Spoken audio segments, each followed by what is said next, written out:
गांव में लोग बहुत हंसी खुशी रहा करते थे। उस गांव में एक बहुत गरीब परिवार रहता था। उस परिवार में मोहन, उसकी बीवी लता और उनका 8 साल का बेटा चीकू रहते थे। मोहन को पीने की बहुत बुरी आदत थी। वो सुबह शाम बस शराब पीता और जुआ खेलता रहता था। मोहन की एक छोटी सी किराने की दुकान थी। मोहन कभी भी उस दुकान को ठीक तरीके से नहीं चलाता था और जितना भी थोड़ा बहुत उस दुकान से कमाता था, वो सारी कमाई शराब पीने और जुआ खेलने में उड़ा देता था। वो रोज शराब पीकर लता को मारता था और उसे घर चलाने के लिए कोई पैसे नहीं देता था। एक रात लता और चीकू भूखे बैठे थे क्योंकि घर में खाने के लिए कुछ नहीं था। वो देर तक मोहन का इंतजार करते रहे। अचानक दरवाजे पर खटखटाने की आवाज आती है। माँ, लगता है पापा आ गए। वो जरूर हमारे लिए कुछ खाने को लाए होंगे। हाँ बेटा, अब हम सब मिलकर पेट भरकर खाना खाएंगे। लता जल्दी से दरवाजा खोलने जाती है। जैसे ही वो दरवाजा खोलती है तो देखती है कि मोहन के दोस्त मोहन को पकड़कर खड़े हैं और मोहन नशे की हालत में है। अरे भैया, इतनी रात को आप लोग? अरे भाभी जी, क्या बताएं, आज तो मोहन ने हद ही कर दी। इतनी शराब पी रखी थी कि इसे इतना भी होश नहीं था कि ये कहाँ पड़ा है। हम इसे चौराहे पर से उठा कर लाए हैं। अगर कोई गाड़ी वाला कुचल जाता तो बताओ, आप लोगों की तो जिंदगी खराब हो जाती। हाँ भाभी जी, बस आप लोगों का सोचकर हम इसे यहाँ ले आए, वरना तो इसका सबके साथ ऐसा व्यवहार है कि कोई इसकी मदद ना करे। मोहन के दोस्त मोहन को कमरे में ले जाकर लिटा देते हैं और वहाँ से चले जाते हैं। बेटा चीकू, आज हमें फिर से भूखा ही सोना पड़ेगा। मैं तेरे पापा के भरोसे तुझे और भूखा नहीं रख सकती। अब मुझे ही कुछ काम करना पड़ेगा। तू बस आज थोड़ी सी भूख बर्दाश्त कर ले। ठीक है माँ। चीकू और लता दूसरे कमरे में सोने चले जाते हैं। तभी मोहन नींद में बड़बड़ाने लगता है। थोड़ी देर बाद मोहन को होश आता है और वो खुद को अपने घर में पाता है। अरे ओ लता, कहाँ मर गई? मुझे बहुत तेज भूख लगी है, चल जल्दी से मेरे लिए खाना लेकर आ। लता बहुत गहरी नींद में सोई हुई होती है और उसे मोहन की आवाज सुनाई नहीं देती। मोहन 4-5 बार आवाज देता है पर लता नहीं उठती। मोहन गुस्से से लाल हो जाता है और कमरे में रखे एक मोटे से डंडे को उठाता है और दूसरे कमरे में जाता है जहां लता और चीकू सो रहे होते हैं। वो डंडे से लता को बुरी तरह पीटने लगता है। लता अचानक नींद से उठ खड़ी होती है। बचाओ बचाओ, मुझे मत मारो। मैंने क्या किया? मेरी क्या गलती है जो आप मुझे ऐसे बुरी तरह मार रहे हो? मैं आधे घंटे से आवाज दे रहा हूँ कि मुझे खाना दे दे, और तू यहाँ घोड़े बेचकर सो रही है, हैं? ऊपर से मेरे साथ जुबान लड़ा रही है। मोहन लता को बहुत मारता है। आवाज सुनकर चीकू भी नींद से उठ जाता है। वो अपनी माँ को बचाने की बहुत कोशिश करता है पर मोहन किसी की नहीं सुनता और लता को बहुत मारता है। अगली सुबह जब लता उठती है तो उसे बाहर कुछ शोर सुनाई देता है। वो बाहर जाकर देखती है तो लोगों की भीड़ लगी होती है। लता पास जाती है और पूछती है, क्या हुआ रजनी भाभी? अरे तुम्हें नहीं पता क्या?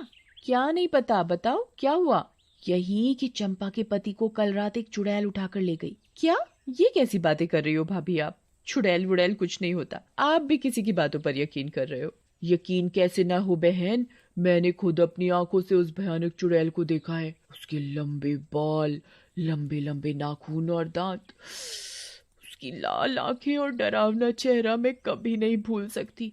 जब मैं आधी रात को पानी पीने के लिए उठी तो थोड़ी ठंडक लेने के लिए खिड़की पर खड़ी हो गई थी और तभी मैंने देखा कि एक चुड़ैल चंपा के पति को हवा में उड़ाकर ले जा रही है। ऐसी बात है तो हमें संभल कर रहना होगा और शाम होते ही अपने घर के खिड़की दरवाजे बंद करने होंगे।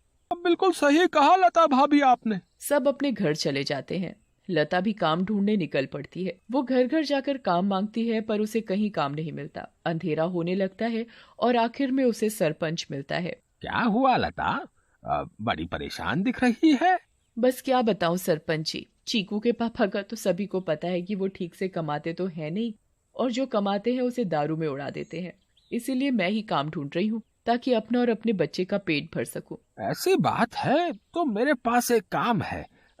मेरी माँ बहुत बड़ी हो गई है और बिल्कुल चल फिर नहीं सकती। मैं उनकी देखभाल के लिए किसी को देख रहा था। पर अगर तुम चाहो तो तुम ये काम कर सकती हो। मैं तुम्हें महीने के 2,000 रुपए दूंगा। आपका बहुत बहुत धन्यवाद। अ, बस एक दिक्कत है कि तुम्हें देर रात तक रुकना होगा, जब तक कि वो सो नहीं जाती। मुझे मंजूर है सरपंच जी। ये लो फिर 500 रुपए, और कल से आ जाना। लता खुशी खुशी घर जाती है और ये बात चीकू को बताती है। दोनों बहुत खुश हो जाते हैं। तभी वहाँ मोहन आ जाता है। क्या बात है? किस बात की इतनी खुशी मनाई जा रही है? मुझे उनकी बड़ी माँ का ध्यान रखना होगा, जिसके बदले वो मुझे पूरे 2000 रुपए देंगे। तू कहीं भी जाकर मर, मुझे कोई फर्क नहीं पड़ता। बस मुझे दारू पीने के लिए पैसे मिलने चाहिए। तभी मोहन को लता के हाथ में कुछ पैसे दिखते हैं। मोहन वो पैसे लता से छीन लेता है। लता बहुत रोती है और अपने पैसे मांगती है, पर मोहन उसकी एक नहीं सुनता और दारू पीने चला जाता है। लता उन पैसों में से कुछ पैसे अपने पल्लू में पहले से ही बांध लेती है, जिसका वो घर का राशन ले आती है। उस दिन लता और चीकू पेट भरकर खाना खाते हैं, चैन की नींद सोते हैं। दूसरी ओर चुड़ैल का आतंक शुरू हो जाता है। वो आसमान से आती है और गांव वालों के घरों के ऊपर उड़ती रहती है। वो कभी किसी के घर के ऊपर तो कभी किसी और के घर के ऊपर अपने शिकार की तलाश में उड़ती रहती है। अब मैं अपना शिकार करूंगी। किसको लेकर जाऊं आज अपने साथ? किसको? बहुत देर तक चुड़ैल को कोई दिखाई नहीं देता। लगता है इस गांव के आदमी बहुत चालाक हो गए। अब इन्होंने रात को निकलना ही बंद कर दिया। अगर ऐसा रहा तो मैं अपना शिकार कैसे करूंगी? किसको लेकर जाऊं अपने साथ? किसको लेकर जाऊंगी अपने साथ? तभी भोला रात को घर के बाहर आता है और रस्सी पर सूख रहे कपड़े उतार कर इकट्ठे करने लगता है। चुड़ैल की नजर भोला पर पड़ती है। मिल गया मेरा शिकार। चुड़ैल भोला पर हमला करती है। वो उसे एक हाथ से पकड़ती है और अपने साथ हवा में उड़ाकर ले जाती है। बचाओ, बचाओ, मुझे छोड़ दो, जाने दो मुझे। तू तो मेरा आज का शिकार है, ऐसे कैसे छोड़ दूं? तभी भोला की बीवी बाहर भोला को देखने आती है। उसे भोला घर के बाहर कहीं नहीं दिखता, पर फिर उसकी नजर ऊपर जाती है और वो देखती है कि चुड़ैल उसके पति को लेकर जा रही है। रेखा ये सब देखकर बेहोश ही हो जाती है और सुबह जाकर उसे होश आता है। होश आते ही वो अपने पति को हर तरफ ढूंढने लगती है, पर वो कहीं नहीं मिलता। वो यहाँ वहाँ पागलों की तरह भागती है और चिल्ला रही है। तभी गांव के लोग इकट्ठे हो जाते हैं। क्या हुआ रेखा भाभी? अगली सुबह जब लता उठती है तो उसे फिर से घर के बाहर कुछ लोगों का शोर सुनाई देता है। लता बाहर जाती है। क्या हुआ रजनी भाभी, आज किस बात का शोर हो रहा है? अरे लता, कल रात चुड़ैल रेखा के पति को उठाकर ले गई। रेखा का तो रो रो कर बुरा हाल है। बेचारी रेखा भाभी, पर मुझे ये समझ नहीं आ रहा कि वो चुड़ैल हर रात किसी के पति को ही क्यों उठाकर ले जाती है। सही कहा लता भाभी, हमें इस बात का जल्द से जल्द पता लगाना होगा। सभी लोग मिलकर एक तांत्रिक के पास जाते हैं और सारी बात बताते हैं। मैं अभी पता लगाता हूँ कि ये चुड़ैल चाहती क्या है। ओम ह्रीम क्लीम चामुंडाय विच्चय नमः। ओम ह्रीम क्लीम चामुंडाय विच्चय नमः। तांत्रिक ध्यान लगाता है और उसे वो चुड़ैल दिखाई देती है। ये कोई साधारण चुड़ैल नहीं है, बहुत खतरनाक चुड़ैल है।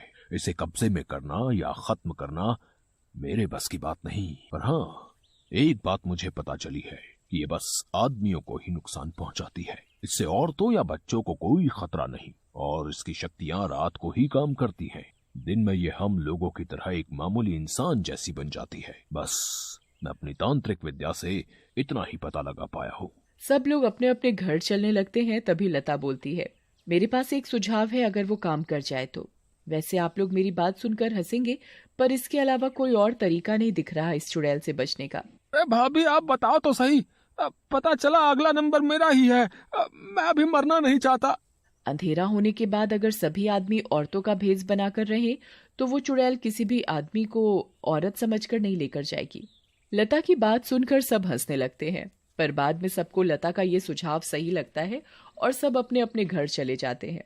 लता भी अपने घर चली जाती है। वो मैं कह रही थी कि गांव में चुड़ैल का आतंक बहुत बढ़ रहा है। वो हर रात एक आदमी को ले जाती है। तो गांव वालों ने तय किया कि सब आदमी अंधेरा होते ही औरतों के कपड़े पहन लेंगे ताकि वो चुड़ैल उन्हें औरत समझकर छोड़ दे। तेरा दिमाग तो ठिकाने है या पागल हो गई है? कोई बेवकूफी होगा जो ऐसा करेगा। मोहन लता की एक नहीं सुनता और चला जाता है।